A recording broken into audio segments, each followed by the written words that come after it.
तरफ उंगली ना करे, मेरी तरफ उंगली ना करे, तेरी तरफ उंगली ना करे, मेरी तरफ उंगली ना करे। जिस पहचान पत्र की बदौलत एक तड़ीपार व्यक्ति इस देश का गृह मंत्री बन जाता है, मैंने नाम नहीं लिया, मैंने नाम नहीं लिया, मैंने नाम नहीं लिया, मैंने नाम नहीं लिया। आप अपना भाषण जारी रखिए ना। मैंने नाम नहीं लिया। जिस पहचान पत्र की बदौलत एक आम साधारण नागरिक एक तड़ीपार को चुनकर देश का गृह मंत्री बना सकता है।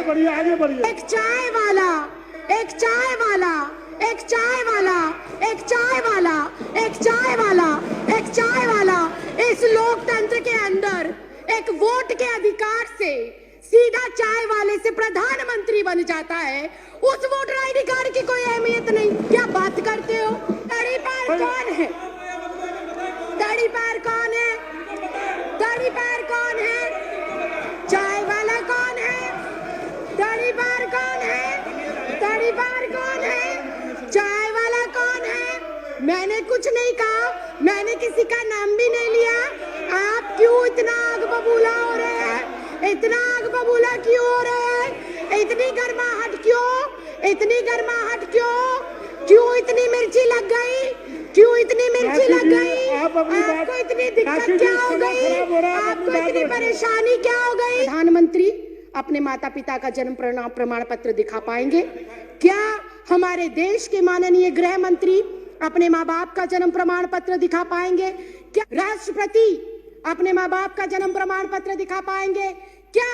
आरएसएस प्रमुख मोहन भागवत अपने माँ बाप का प्रमाण पत्र दिखा पाएंगे क्या? उन्हें डिटेंशन सेंटर भेजा जाएगा? अगर वो लोग डिटेंशन सेंटर नहीं जाएंगे तो इस देश का आम गरीब मजलूब परिवार का सदस्य क्यों डिटेंशन सेंटर जाएगा? किस देश के अंदर इस समय कैसी सरकार चल रही है जो बहुत कंफ्यूज है, जो बहुत अज्ञानी तरीके से, अनजान तरीके से, उसे पता ही नहीं है कि देश को किस ओर लेकर जाना है, देश के लिए क्या जरूरी है, देश के लिए कौन से मुद्दे महत्वपूर्ण हैं, देश के लिए कौन से कानून महत्वपूर्ण हैं। उनको इस चीज की बिल्कुल जानकारी नहीं है। बहुत ही अजीब से लोग इस देश के केंद्र की सत्ता के ऊपर बैठकर अजीबोगरीब फैसले ले रहे हैं। जो इस देश में अभी तक विदेशी कहे जा रहे हैं उनको ये नागरिकता दे रहे हैं बिना किसी कॉमा फुल स्टॉप के। और इस देश के अंदर जो सदियों से, दशकों से रह रहे हैं उनको ये कहते हैं कि अगर तुम इस देश के नागरिक हो तो तुम्हें कागजात देने पड़ेंगे, तुम्हें प्रूफ करना पड़ेगा कि तुम इस देश के नागरिक हो। यह अजीब विडंबना है। हमारे पास वोटर आईडी कार्ड है, हमारे पास आधार कार्ड है, हमारे पास पैन कार्ड है, हमारे पास पासपोर्ट है, उनको ये हमारे कागज नहीं मानते। जिस वोटर आईडी कार्ड से इनको सत्ता में चुनकर भेजा गया, जिस वोटर आईडी कार्ड से ग्राम पंचायत हो, निगम का चुनाव हो, विधानसभा का चुनाव हो या देश की सर्वोच्च संस्था लोकसभा का चुनाव हो, जिस वोटर आईडी से देश के 128 करोड़ लोग इनको चुनकर भेजते हैं, उस वोटर आईडी कार्ड को भी ये हमारा सबूत के तौर पर मानने को तैयार नहीं। बहुत ही हास्यास्पद बात है कि जिस पहचान पत्र की बदौलत एक तड़ीपार व्यक्ति इस देश का गृह मंत्री बन जाता है, मैंने नाम नहीं लिया, मैंने नाम नहीं लिया, मैंने नाम नहीं लिया, मैंने नाम नहीं लिया, मैंने नाम नहीं लिया। ये बहुत ही हास्यास्पद है, ये बहुत ही हास्यास्पद है। ये ऑन रिकॉर्ड है, ये ऑन रिकॉर्ड है, ये ऑन रिकॉर्ड है, ये ऑन रिकॉर्ड है। मैंने नाम नहीं लिया। आप अपना भाषण जारी रखिए ना। मैंने नाम नहीं लिया। आप अपनी बात जारी रखिए। मैं अध्यक्ष जी यही कह रही हूँ, मैं अध्यक्ष जी, आप मेरी तरफ उंगली ना करें, मेरी तरफ उंगली ना करें। सारे प्रिविलेज का मामला है। पहले उन्होंने मेरी तरफ उंगली करी क्यों? अपनी बात कहते रहिए। अध्यक्ष जी, मैं बहुत शांति से और शालीनता से ये कह रही हूँ कि जिस पहचान पत्र की बदौलत एक आम साधारण नागरिक एक तड़ीपार को चुनकर देश का गृह मंत्री बना सकता है। आगे बढ़िए। एक चाय वाला, एक चाय वाला, एक चाय वाला एक चाय वाला एक चाय वाला एक चाय वाला इस लोकतंत्र के अंदर एक वोट के अधिकार से सीधा चाय वाले से प्रधानमंत्री बन जाता है, उस वोटर आईडी कार्ड की कोई अहमियत नहीं। क्या बात करते हो, क्या बात करते हो? और मैंने किसी का नाम नहीं लिया। आपको कोई आपत्ति है? आप माननीय अध्यक्ष जी से बात करें। आपको कोई आपत्ति है? आप माननीय अध्यक्ष जी से। तड़ीपार कौन है? तड़ीपार कौन है? तड़ीपार कौन है? चाय वाला कौन है? तड़ीपार कौन है? तड़ीपार कौन है? चाय वाला कौन है? मैंने कुछ नहीं कहा, मैंने किसी का नाम भी नहीं लिया। आप क्यों इतना आग बबूला हो रहे हैं? इतना आग बबूला क्यों हो रहे हैं? इतनी गर्माहट क्यों? इतनी गर्माहट क्यों? क्यों इतनी मिर्ची लग गई? क्यों इतनी मिर्ची लग गई? आपको इतनी दिक्कत क्या हो गई? आपको इतनी परेशानी क्या हो गई? मैंने तो किसी का नाम भी नहीं लिया, मैंने किसी दल का नाम नहीं लिया, मैंने किसी व्यक्ति विशेष का नाम नहीं लिया। राखी जी, आप अपनी बात पूरी करिए।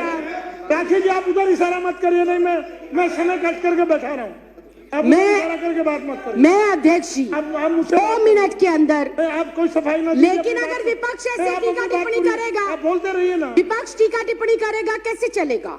आप बोलते रहिए। अनुशासन नाम की चीज है, आप बोलते रहिए ना। आपको किसने? अनुशासन नाम की चीज है, आप उन्हें अनुशासन सिखाइए। मत करिए प्लीज। मैं अध्यक्ष जी 3 मिनट के अंदर, महज 3 मिनट के अंदर अपनी जो मेरा संदेह है और जो मेरे सवाल है और जो मेरा विचार है, मैं वो आपके सामने रख रही हूँ। मैं अपने बातों को दोबारा रिपीट करती हूँ कि जब एक मतदाता, राखी जी, मैं दोबारा रिपीट करने की इजाजत नहीं दे रहा।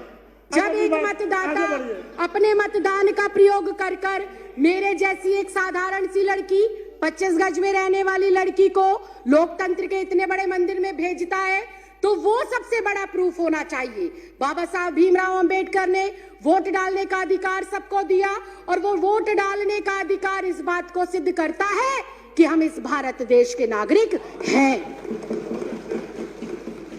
मैं सिर्फ इतना कहना चाहती हूं कि 1989 से पहले कानूनन ऐसी कोई प्रतिबद्धता, ऐसी कोई मजबूरी या अनिवार्य नहीं था कि एक कोई भी जो बच्चा पैदा होगा, जो भी व्यक्ति जन्म लेगा, उसका जन्म प्रमाण पत्र बनाया जाए।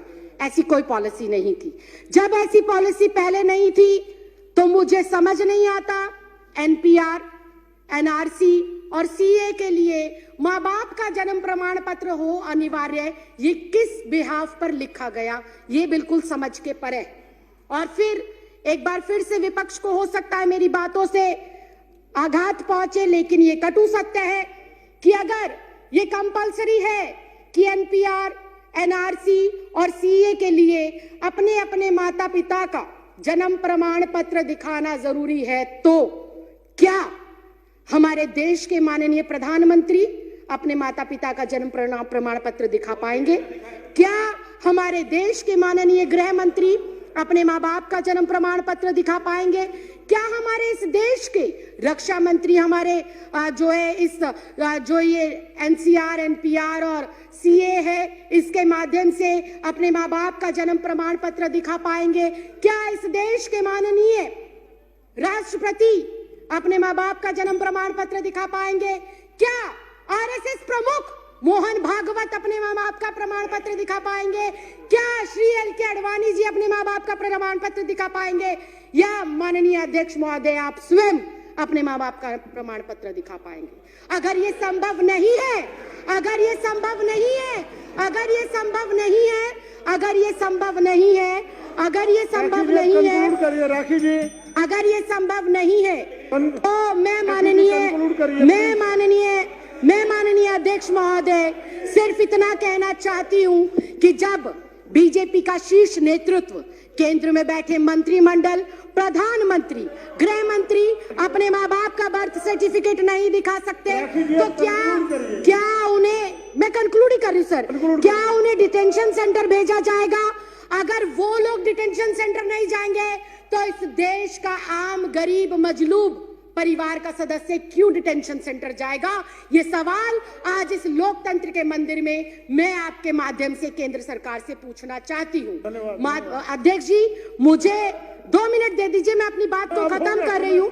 अध्यक्ष जी, मुझे ऐसा लगता है कि एनपीआर, एनआरसी और सीए महज देश की जनता को भटकाने के लिए एक हथियार के रूप में केंद्र सरकार आजमा रही है और भटकाना चाहती है वो अपनी नाकामियों से जनता को। नोटबंदी से देश को भटकाना चाहती है, जीएसटी की जो अभी मार पड़ी है व्यापारियों के ऊपर, उससे देश की जनता को वो भटकाना चाहती है। बेरोजगारी जो पिछले 45 सालों के अंदर सर्वोपरि आंकड़ा इस साल में आया है, उससे देश की जनता को भटकाने के लिए हथियार के रूप में इसका प्रयोग हो रहा है। राइफल सौदा हो गया, दलितों पर अत्याचार हो गया, अर्थव्यवस्था किस तरह से चरमराई हुई है। अध्यक्ष जी, मैं एक लाइन कहकर सर, मैं भी रिक्वेस्ट कर रही हूँ, फाइनल क्लोजिंग लाइन कहकर मैं जो है अपनी बात को विराम देती हूँ कि अध्यक्ष जी, ये जो भाजपा सरकार है, ये एक संकीर्ण मानसिकता की सरकार है। इस सरकार को जब से ये अस्तित्व में आई है, किसान सड़कों पर है, छात्र सड़कों पर है, महिला सड़कों पर है, पुरुष सड़कों पर है, दलित सड़कों पर है, वकील सड़कों पर है, डॉक्टर सड़कों पर है, इंजीनियर सड़कों पर है। ये सरकार नहीं, संविधान विरोधी लोग हैं और एनपीआर, सीए और एनआरसी को लाकर ये वोट के अधिकार को खत्म करना चाहते हैं और अपना एकाधिकार स्थापित कर कर लोगों को उनके अधिकारों से वंचित रखना चाहते हैं। माननीय अध्यक्ष, मैं आपके माध्यम से ये कहना चाहती हूँ, माननीय मंत्री श्री गोपाल राय जी ने जो अपना प्रस्ताव रखा है, इस सदन के सदस्य होने के नाते, इस देश की नागरिक होने के नाते, मैं आज यहाँ से आपसे विनम्र प्रार्थना करती हूँ कि मैं इस प्रस्ताव का समर्थन करती हूँ और दिल्ली में इसको कतई भी किसी भी सूरत में लागू नहीं करना चाहिए। इस खबर को अभी लाइक करें, शेयर करें और ऑनलाइन न्यूज इंडिया की सभी खबरें अपने मोबाइल फोन पर सबसे पहले देखने के लिए अभी चैनल को सब्सक्राइब करें और घंटी जरूर दबाएं।